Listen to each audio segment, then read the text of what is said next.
We continue to observe the month of Ramadan, and tomorrow I'm expecting about 20 guests for Iftar, breaking our fast. I'm very excited. I begin to preparations from today, and I will share everything I do as much as I can. Let's begin. I had some red cabbage at home, and we love this quick pickling. It's very easy to make. I grate the cabbage in food processor finely. You can also slice with a knife.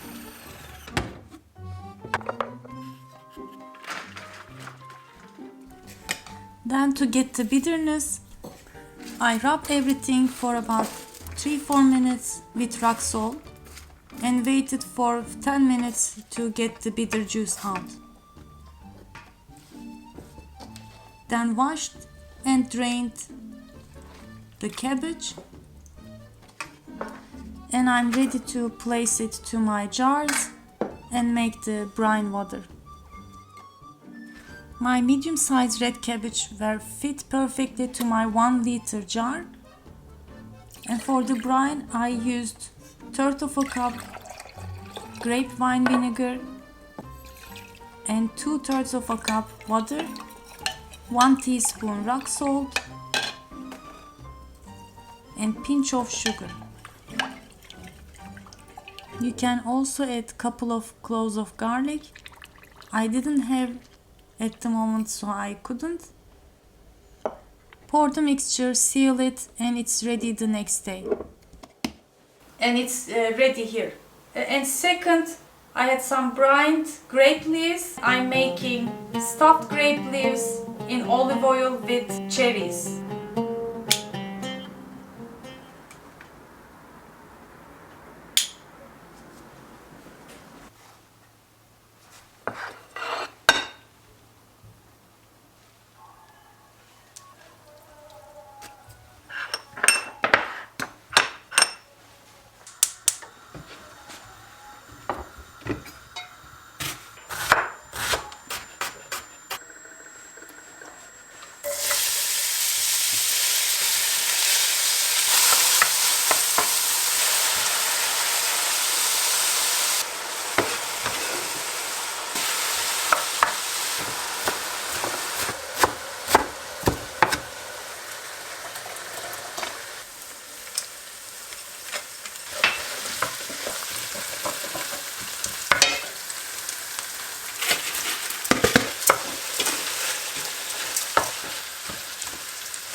Gitmiş yani şöyle dibine tutması gitmiş.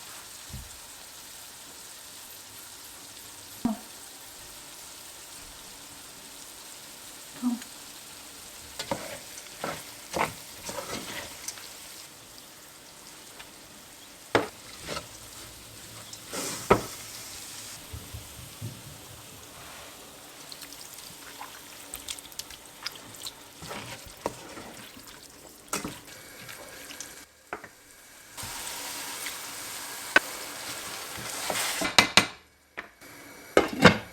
My filling is ready. I'm gonna shape and roll with my daughter. It's gonna be ready.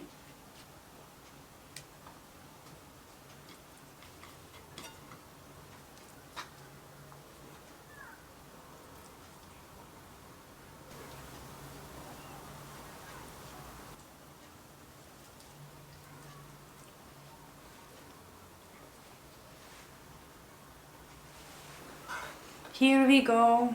A big heavy pan full of sarma. My daughter helped me for a time, but didn't finish. She got away and I finished it.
tane var.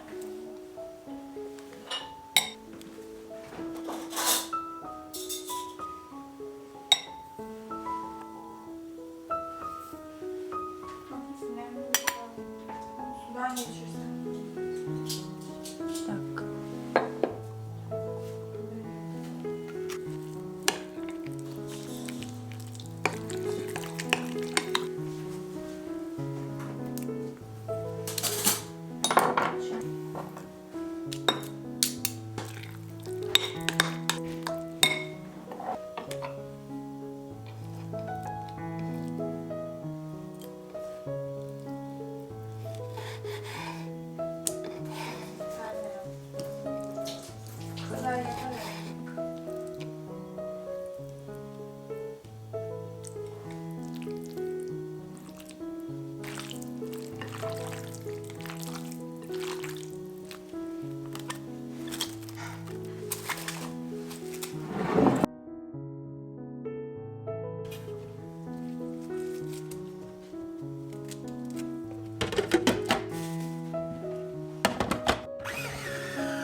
Şimdi de pide alacağım.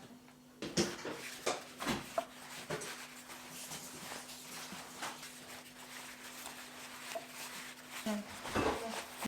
Ama küçük değil.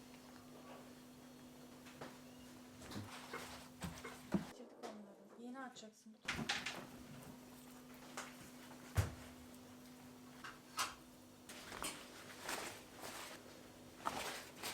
Annem aramış. Gelecek.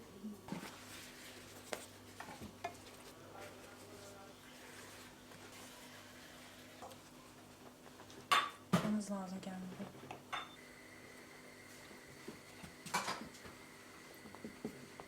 Yok, bir anlatırsın. Küp.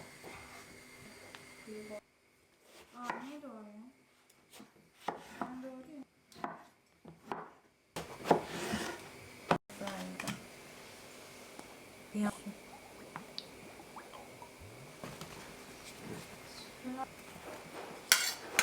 Banyoda bir şey var.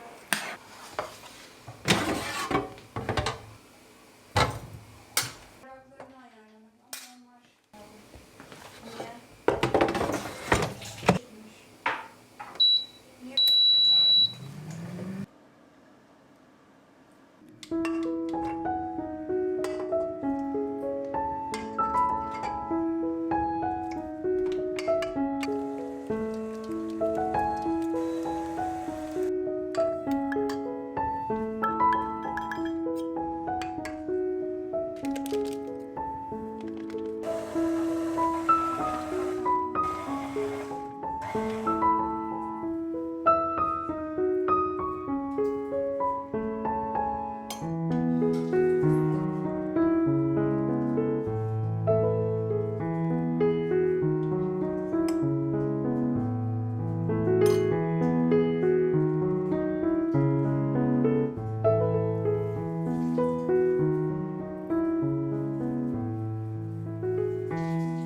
Kapayım mı?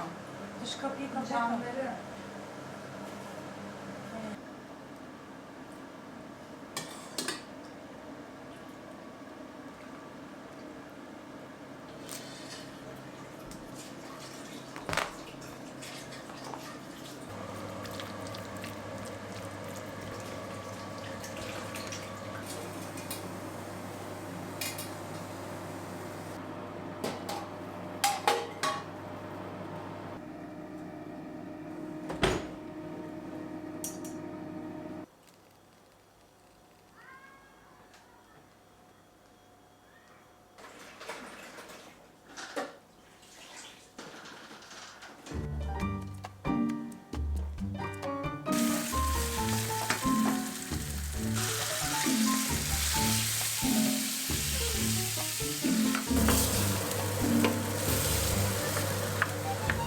My friends, my dishes are ready for the iftar.